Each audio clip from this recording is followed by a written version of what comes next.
Divine ચક્કા machine કેવી રીતે લગાવવું અને ચાલે છે કે નથી ચાલતું તેને કેવી રીતે ટેસ્ટ કરવો એનું આપણે આજે લાઈવ ડેમોન્સ્ટ્રેશન કરીએ છીએ. સૌ પ્રથમ બેટરીનો વાયર આ જે આવેલો છે બેટરીનો વાયર તે આપણે અહીંયા લગાવશું. એ બીજા કોઈ છેડામાં લાગશે પણ નહીં અને એ બેટરીનો છેડો જ્યાં હશે ત્યાં જ લાગશે. આ કેપ આપણે અહીંયા બંધ કરી દઈશું. ત્યાર પછી જે બેટરીના જે છેડા રહ્યા તે લાલ છેડો બેટરીના લાલ છેડા જોડે અને કાળો છેડો બેટરીના કાળા છેડે જોડશું. આટલું જોડ્યા પછી આ ખરેખર જોડાયું છે કે નહીં એ કેવી રીતે ખબર પડશે આપણને? તો આપણે ડિસ્પ્લે ઓન કરશું અહીંયાથી, એટલે આપણે અહીંયા આગળ વોલ્ટેજ બતાવશે. બેટરી ચાર્જ છે કે નથી ચાર્જ એ આપણને અહીંયા આગળથી ખબર પડશે.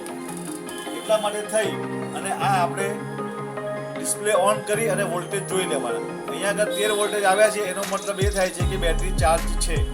અહીંયા આગળ 10 વોલ્ટેજ આવે એનો મતલબ એ થાય કે બેટરી ડાઉન છે. ત્યારબાદ આપણે સોલરને ચેક કરશું. સોલરને ચેક કરવા માટે એનો જે બીજો છેડો છે એ આપણે અહીંયા આગળ જોઈન કરશું.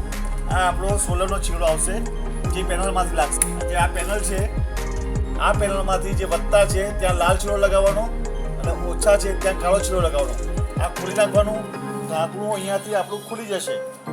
આ ઢાંકણું તમે આ પ્રમાણે કરશો એટલે આ ઢાંકણું ખુલી જશે. આ ઢાંકણું ખોલી અને એની અંદર આપણે આ છેડા નાખી દેવાના. વચલા છેડામાં કશું નહીં નાખવાનું. અહીંયા આગળ જે વત્તા લખ્યા હોય ત્યાં લાલ છેડો જોઈન કરવાનો, અહીંયા ઓછા લખ્યા હોય ત્યાં કાળો છેડો જોઈન કરવાનો. આમ કર્યા પછી એનો બીજો છેડો આપણે અહીંયા આગળ જોઈન કરશું. આ બીજા નંબરનો છેડો આપણે અહીંયા આગળ જોઈન કરશું. આ જેવું આપણે ચાલુ કરશું એટલે અહીંયા આગળ લીલા કલરની લાઈટ, બીજા નંબરની લીલા કલરની લાઈટ આવશે. આ આવે એનો અર્થ જ એ થાય છે કે હવે આપણું મશીન સોલાર સાથે જોઈન થઈ ગયું છે. જો આ નહીં આવે તો એનો અર્થ એ થાય છે કે આપણું મશીન ચાર્જ કરતું નથી. એટલે ખાસ ધ્યાન રાખવું. બીજા નંબરની લીલી લાઈટ આવે એનો મતલબ એ થયો કે સોલાર પેનલ આપણી પરફેક્ટ કામ કરે છે ચાર્જિંગ. હવે આપણે મશીનને ઓન કરશું.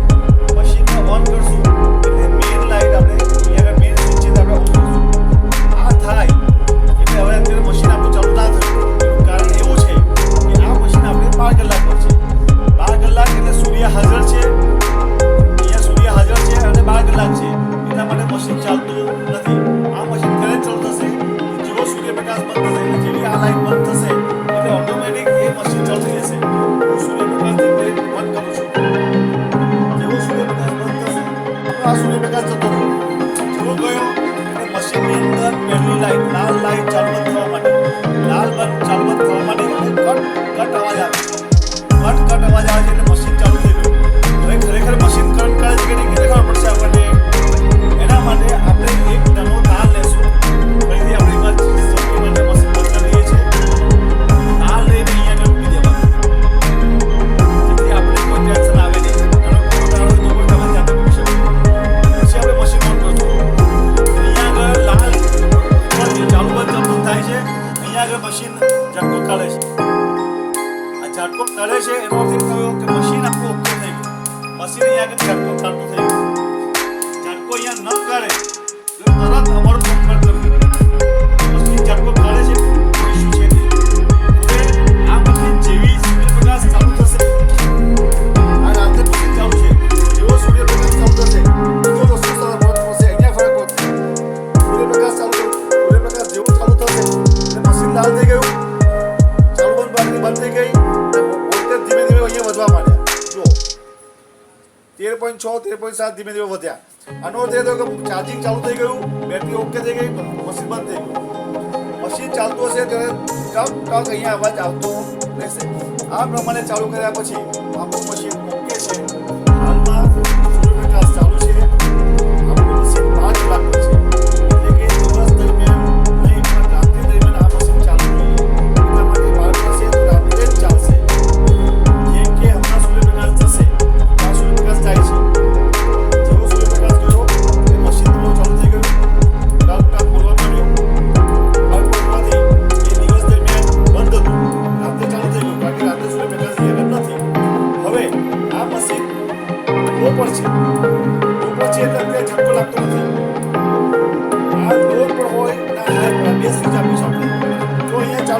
હું આને હાઈ પર લઈ જાઉં છું. હાઈ પર લઈ જાઉં છું. આ મશીન હવે આગળ ઝટકો ચાલુ થઈ ગયો. હાઈ પર. આ ઝટકાને હું લો પર જાઉં છું. ઝટકો ચાલુ થઈ ગયો.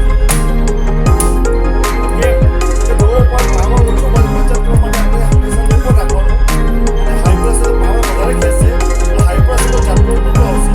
તો હાલમાં ત્યાં ઝટકો ચાલુ છે લો પર આપણે હાઈ પર ઝટકો ચાલુ થશે. આ એના લોનું કામ આ છે. અને બીજું કામ છે સ્પાઇરલ. અત્યારે સક્સેસ નથી વાપરતું. અહીંયા આગળ ફ્રેશ બોલ બતાવતો નથી. આ સાયરનનો સેટ ઉપરથી થશે. આ બટનથી આપણે સાયરન ફંક્શન આ સેન્સિટિવિટી છે. સેન્સિટિવિટી અહીંયા આગળ ઓછી હોવાથી સાયરન નહીં વાગતી હોય પણ ઝટકો ચાલુ છે. અને સાયરનની જરૂર ના હોય અને જીરો પર રાખવું. જો ઝટકો હોય તો આ સેન્સિટિવિટી ધીમે ધીમે સેટ કરવું. અહીંયા આવી જેવું કોઈ હશે જેવું જાનવર ક્યાં કરશે એટલે સાયરન ચાલુ થઈ જશે. જેવો ઝટકો થશે આનો અર્થ એ પણ છે કે જ્યારે ઘાસ હશે ત્યારે પણ સાયરન ચાલુ થઈ જશે. હવે પછીનો પ્રોગ્રામ આવશે એમાં આપણે